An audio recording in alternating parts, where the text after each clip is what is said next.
पहला ताला खुल गया क्योंकि तूने अपनी गंदगी को पहचान लिया। उन्होंने कहा, दुआ तब चलती है जब दिल साफ हो जाता है।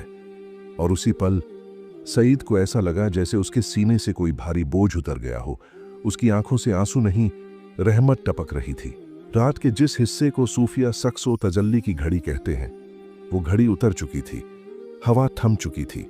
मज़ार के दरवाजे से चिराग की रोशनी अब और गहरी लगने लगी थी।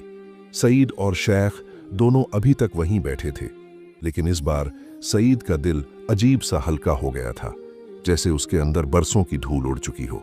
शेख अब्दुल वहाब ने अपनी तस्बीह रख दी और सईद की तरफ देखकर कहा, बेटे, पहला ताला दिल की गंदगी थी, अब दूसरा ताला सुन, तेरी सोच के वो जहरीले धागे जो तेरी किस्मत को बांध देते हैं। सईद ने कांपते हुए पूछा, शेख, सोच भी किस्मत रोकती है? शेख ने धीमे से कहा, हाँ बेटे, अल्लाह की कसम, सोच वह दरवाजा है जिससे नेमतें जाती भी हैं और आती भी हैं। पहला जहरीला धागा, मैं बदकिस्मत हूं वाला वहम। शेख ने कहा, सईद, बहुत से लोग बर्बाद गुनाह से नहीं होते, बल्कि इस सोच से होते हैं कि मेरी किस्मत ही खराब है। सईद की धमनी मानो जम गई, क्योंकि ये सोच वह बहुत बार सोच चुका था। शेख ने उसकी हालत समझ ली। फिर बोले, जिसने यह मान लिया कि उसकी किस्मत ही खराब है, वो रब की रहमत के दरवाजे खुद बंद कर देता है। औलिया कहते हैं, जिसने अपने बारे में बुरा गुमान कर लिया, उसके लिए आसमान भी तंग हो जाता है। सईद की आंखें नम हो गईं।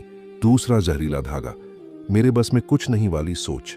शेख बोले, सईद, जब तू कहता है कि मेरे बस में कुछ नहीं, तो ये लफ्ज अल्लाह के फजल को रोक देता है, क्योंकि अल्लाह ने इंसान को अशरफ उल मखलूकात बनाया और इंसान कहता है मैं कुछ नहीं कर सकता, तो यह सोचना उसकी रूह को कैद कर देता है।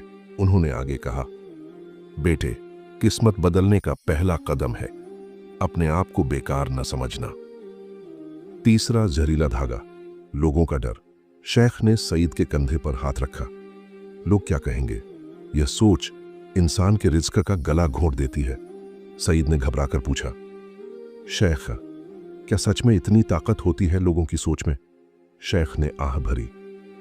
बेटे, जिसने अपनी जिंदगी लोगों की राय पर रख दी, उसने अपनी तकदीर का दरवाजा उनके हाथ दे दिया। लोग खुद अधूरे, और उनके डर से इंसान अपनी जिंदगी ही अधूरी जीता है। चौथा जहरीला धागा, डर का साया।